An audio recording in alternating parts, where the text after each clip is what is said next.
that China invaded in 1949. And in a span of about 40 to 50 years, China killed, and 10 lakh Tibetans had been killed by Chinese occupation. That the level of suppression in Tibet is far worse than North Korea and Syria. So this Tibet today is the most repressed country in the world. And even in there, Tibetan people are resisting, keeping their culture alive, and hoping that their leader, His Holiness the Dalai Lama, will come back to their country one day. There was again another revival in the year 2008, at the time of Beijing 2008. This was the biggest uprising in Tibet. So we had seen right in 2008 more than 500 Tibetans being killed and almost about 10,000 Tibetans being arrested, jailed, and slowly released. And some of them are still languishing in Chinese jail in Tibet. So overall, Tibet is run by China like a police state. Much of the Tibetans are nomads and farmers, and China is throwing out Tibetan nomads and farmers from their own ancestral lands. China blatantly invaded Tibet. If India recognizes Tibet as a part of China, then India may lose its claim over Arunachal Pradesh, because United States and certain other ally countries are likely to take up the issue of Tibet. So in India, practically what we could also, and important thing to do is firstly reintroduce Tibet as an issue. Tibetan population is 6 million. Outside Tibet, including India, Nepal, Europe, America put together, is 150,000 only. 150,000 Tibetans who are outside Tibet. So all of us, we continue to hope, dream, and work for a free and independent country.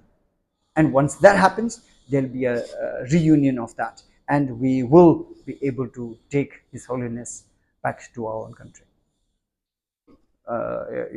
One day we are able to take His Holiness back to Tibet in a free and independent country, Tibet. It is true that since the Galwan Valley, overall Indian emotion, sentiments are with Tibet.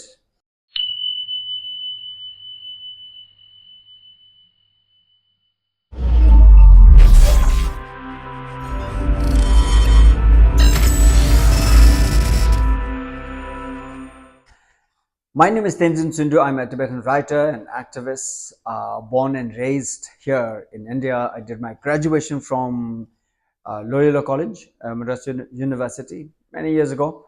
And I did my MA from Bombay University, MA English and Philosophy. Lived in Bombay for about 5 years ago, and now I live in Dharamshala. For the past 30 years as an activist, I've been campaigning for Tibet, living here in India, raising awareness about Tibet here in India, basically saying the independence of Tibet is in the interest of India. But it's been an uphill task because most Indians have no idea about Tibet. Right from the beginning, when India started its new relationship with China, 1949, 50, when China started to become a communist country. India was in this romantic idealism that the rise of communism in China is good for India, that India and China were going to be friends, and so therefore India completely ignored Chinese invasion of Tibet and never questioned. In fact, when the issue of Tibet was raised at the United Nations, India intervened and said this is an internal issue between Chinese and the Tibetans, and they should be led to solve the problems within themselves. Therefore, many of the Western countries also kind of hesitated to intervene. That was a crucial moment we lost when China invaded Tibet and Tibet was left alone. Tibet asked for help from the United Nations, United States, the UK, and India, and all of them just refused to support. It was also true that Tibet lived in isolation for such a long time. As a Buddhist nation beyond the Himalayas, Tibet was never really threatened of invasion, and never could see that it was going to be invaded upon by its own neighboring country, China, and is going to be in a situation like today, where the entire region of Tibet, 2.5 million square kilometer of land, under Chinese occupation. And sadly, most of the countries either do not know or refuses to acknowledge this. So when we talk about Tibet, it's not a small country like some people, mostly here in India, think that it's a kind of a small country near Nepal or Bhutan or Ladakh.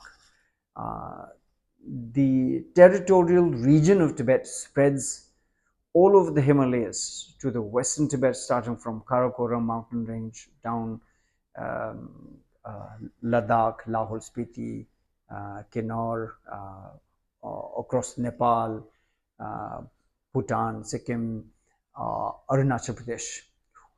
This entire belt of the Himalayas on the other side is Tibet. And to the north of Tibet is Mongolia, which was one of the biggest military empires at one point of time. And to the northwestern part of Tibet is the Muslim country, East Turkestan, where it's known everywhere that more than 1 million Uyghur people are in concentration camps. And to the east of Tibet is China, the lowland of China where people grow tea and rice. That's our neighboring country. So overall, the land of Tibet, geographically, it's a plateau that rises 4,000 meters above sea level. If you actually do a Google map check, you will see it's a distinguishing land factor. It's a plateau jutting up from rest of the neighboring countries at that high altitude, and therefore the people in Tibet, scientists are saying today that the Denisovan gene, an offshoot of Homo sapien, remained in Tibet and never went out and mixed with any other. So that is the Tibetan people. We say Tibetan population is 6 million, and the Tibetan area is 2.5 million square kilometer of land. And that country, which experiences almost about 9 months of winter, and during a brief window of summers in the month of May, June, July, there would be grassland. But otherwise, during winters, it's extremely cold, icy cold, minus 20, 30 is normal temperature in most part of Tibet. The majority of the what we call the Western Tibet, what we call Changdang, is cold desert. It's very, very sparsely populated. So overall, the 6 million population of Tibet spread on 2.5 million square kilometer of land is a very small population. Most area of Tibet is cold desert, but very, very rich in natural resources. And that is one of the main reasons today China doesn't want to let Tibet go at whatever cost. Tibet is also the headlands, the origins of some of the most important rivers in Asia, especially South Asia. Rivers like River Indus, Satluj, Brahmaputra, Tista, uh, Mekong, Salween, and then to China, important rivers like River Yangtze and Yellow River flow to the east.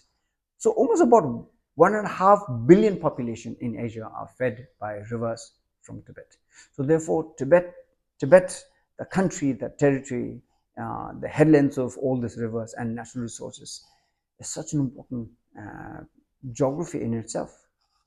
Now, this is the country that China invaded in 1949, and through its own process of destroying Tibetan religion, culture, language, and attempting to completely sinicize in a span of about 40 to 50 years, China killed more than 1 million Tibetans. More than 10 lakh Tibetans had been killed by Chinese occupation, and almost all the important and ancient sacred Buddhist temples, monasteries were destroyed. What is remaining today is the Potala Palace, the Chokang Temple in Lhasa, and maybe one or two here and there, but most of them were destroyed. In this Chinese communist enthusiasm of destroying, or what they call destroy the old, embrace the new, and new is communist ideology. So this is what China tried to do in all these years. Today, China's target is mainly land for mining. China is throwing out Tibetan nomads and farmers out of their own ancestral farmland, ancestral pasture land, into kind of artificial villages, just like how the whites Americans created reservations.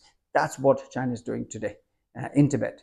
And when they are able to grasp huge hectares and hectares of grassland, they're bombing them. They're bombing the mountains, damming the lakes, and taking natural resources from Tibet. China is mining gold, copper, lithium, and most importantly, rare earths. And China is making cheap made in China products and selling it to countries around the world. Almost about 160 countries around the world have benefited in the recent 20, 30, 40 years by buying cheap made in China products from China and using that in their own countries, and therefore not having to use their own natural resources or having to do dirty jobs of production. And Tibet had to pay. So in a way, China is not the only country which is occupying and literally running a military camp in Tibet. But in complicit with China are the Western countries who have been buying cheap made in China products, and therefore actually supporting China's invasion. And in return, none of these Western countries ever supported the issue of Tibet. They'd always considered Tibet as a part of China. And now, after 2020, we've seen that in 3 years, so much of change happened. Firstly, because of the COVID and sense of suspicion, sense of looking at China with a new political awareness, how dirty China could play politics on human rights on such a pandemic, that the disease spread all around the world and hid crucial moments and information when it was most needed, and it ended up killing millions of people around the world. And in such a crucial moment, China then weaponized its trade and supply chain and started to dictate political terms on the Western countries. And therefore, today, many of the Western countries are either decoupling or de-risking and isolating China. This is a new situation that started to rise after 2020, and particularly India, when India was not only dealing with the difficult times of the COVID, at that very moment, China led a military invasion into the Galwan Valley in the eastern part of Ladakh and killed more than 20 Indian soldiers and wounded almost about 100 Indian soldiers. It caused a kind of a humiliating defeat in the Galwan Valley, and therefore India is now responding that entire Indian population's perspective over China changed after Galwan Valley. Today, China is seen as an enemy by India. So, in the recent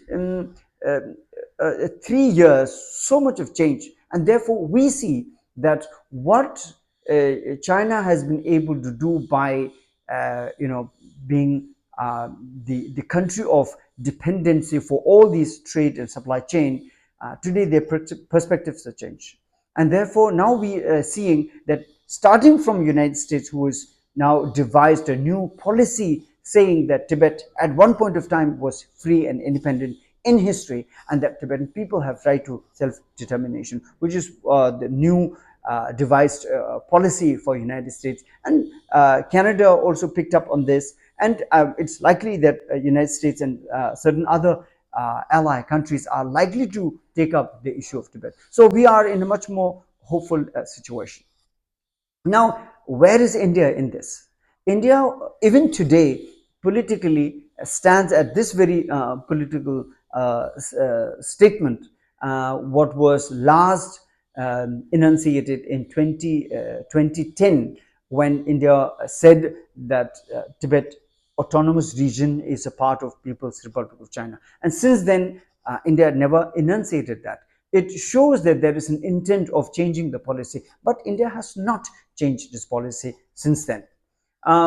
India is sympathetic with the issue of Tibet. India has hosted His Holiness the Dalai Lama, Tibetan government in exile, and almost about 100,000 Tibetan refugees here in India, and given us the freedom to truly experiment with our democracy, and also the space to preserve and practice our religion and culture. And that has truly resuscitated the Tibetan freedom movement. And therefore, all Tibetans, whether they are inside Tibet or here in India, we remain grateful to India. But then this is not where it must stop. We must go beyond. For India's future, for security, and for Tibet's independence, we must move forward beyond this space of gratitude, but work together to see truly how we could support each other, and how we could how this union could lead to the liberation of Tibet. But India cannot do it alone.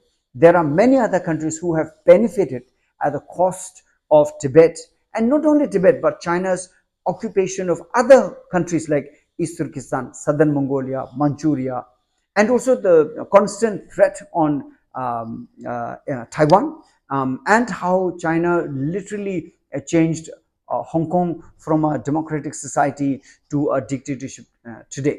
So therefore, there are many other issues, and China is a threat not just only to these occupied countries and also to in India, but China has raked up new border crisis in Philippines, Indonesia, Malaysia, Taiwan, Japan, Australia. Now you see, many of these countries are started to raise these issues. So therefore, South China Sea has been witnessing number of what is called inadvertent clashes between ships from China and those of the countries who are in what is called the South China Sea.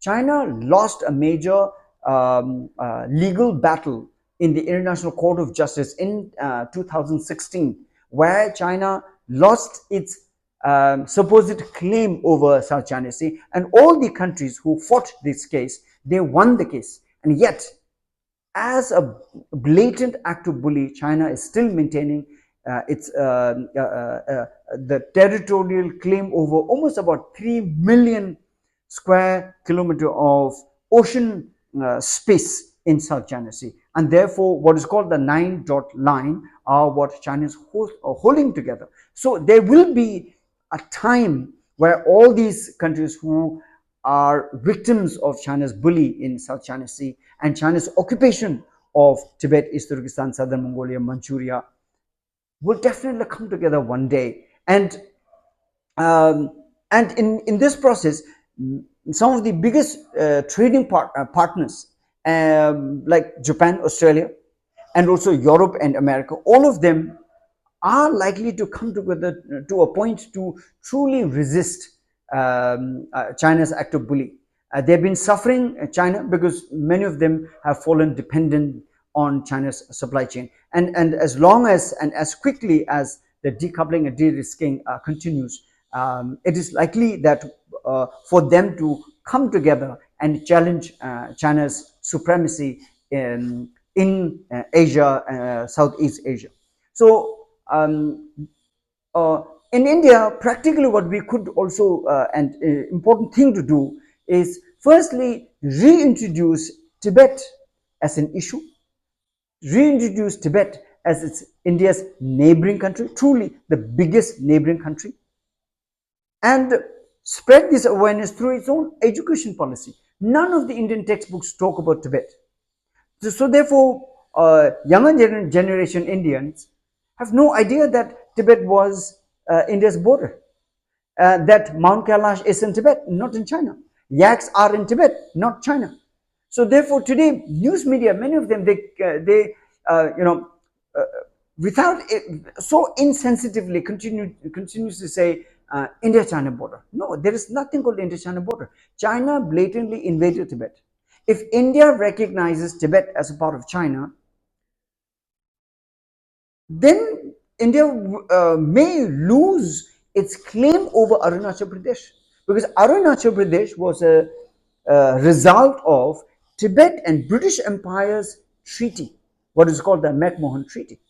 But if India calls Tibet as part of China, then you lose your claim over Arunachal Pradesh, which is 90,000 square kilometers of land.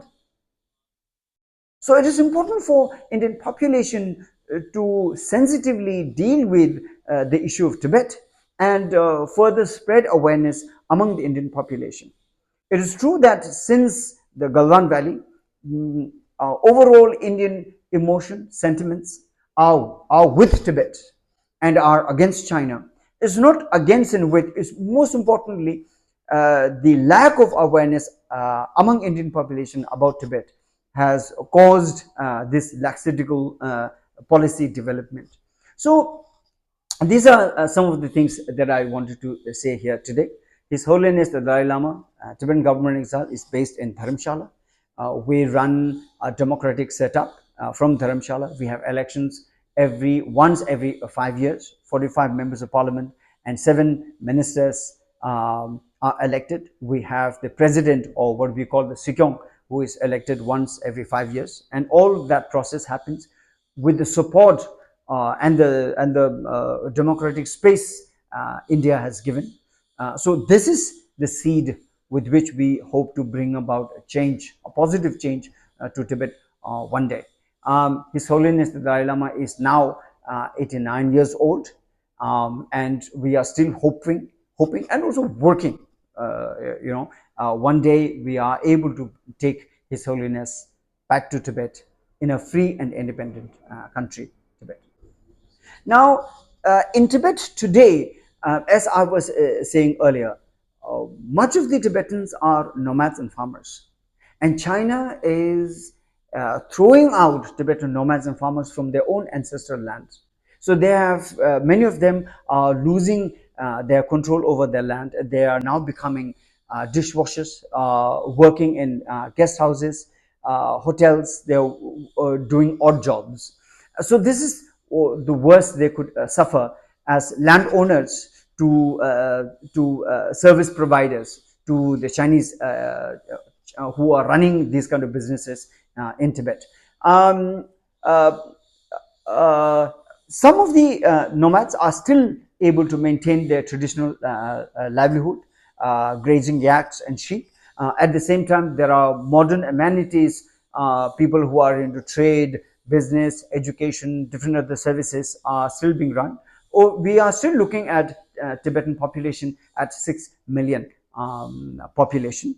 What we are also getting to see today is the level of uprising that revived in 1987, 88, 89, which went right up to 1993, kind of got silenced for some time. But then there was again another revival in the year 2008, at the time of Beijing 2008. This was the biggest uprising in Tibet. So we had seen right in 2008 more than 500 Tibetans being killed and almost about 10,000 Tibetans being arrested, jailed, and slowly released. And some of them are still languishing in Chinese jail in Tibet. So overall, Tibet is run by China like a police state. People have no freedom. There's no freedom of press or freedom. Judiciary is completely in the Chinese Communist Party's hand. It is the Communist Party which runs the government, which runs the military. It is the Chinese Communist Party which runs the bank. So overall, it is one party that runs everything there. And right on top of this political party, is the General Secretary, who is Xi Jinping, and Xi Jinping has made himself the president forever, and his regime is still running now in this form. So no one can question him, no one can question the Chinese Communist Party. And such kind of dictatorship is not only in Tibet, it is there in China and China's other occupied countries, but much more forceful in Tibet, because China constantly suspects that if there is any revolution rising in China, it will start from Tibet. So therefore, they are mostly fearing source of revolution from Tibet. So therefore, Tibet is suppressed to a point that individuals cannot go beyond their own district. Even if you have to go out of your own village or your district, you have to ask for permission. When you come back to your village and your district, you have to re-register your arrival. Such kind of things. We have been seeing that some of the Tibetans who have been issued passports, even those passports have been revoked. Now, truly, they cannot go anywhere. There may be some who may have been working with the Chinese government. Those people have been able to go on pilgrimage to Nepal or some certain other places, and they are the ones who mostly we see on television all the time saying that there is this kind of freedom. Something few individuals use as an act of luxury to show off, only because these are representatives that the Chinese government are using like puppets, in that way trying to create a new image of Tibet. But truly on ground level, the Freedom House in the United States, who usually looks at the level of freedom and repercussion and suppression in different other places, they said that the level of suppression in Tibet is far worse than North Korea and Syria. So this Tibet today is the most repressed country in the world. And even in there, Tibetan people are resisting, keeping their culture alive, and hoping that their leader, His Holiness the Dalai Lama, will come back to their country one day. We remain in touch with our people through various other means, through technology, and also mostly sometimes in a very orthodox manner. Sometimes it even takes days, months to pass on messages, but we do. And this is how we keep our struggle alive. They tell us what to do, what not to do, and how to communicate. And we use our freedom on the outside here in India or there in many of the countries in Europe and America. We use our freedom so that our people who are suppressed in China, their voice is heard in the rest of the world. You see, overall Tibetan population is 6 million. Outside Tibet, including India, Nepal, Europe, America put together, is 150,000 only. 150,000 Tibetans who are outside Tibet. So all of us, we continue to hope, dream, and work for a free and independent country. And once that happens, there'll be a reunion of that, and we will be able to take His Holiness back to our own country.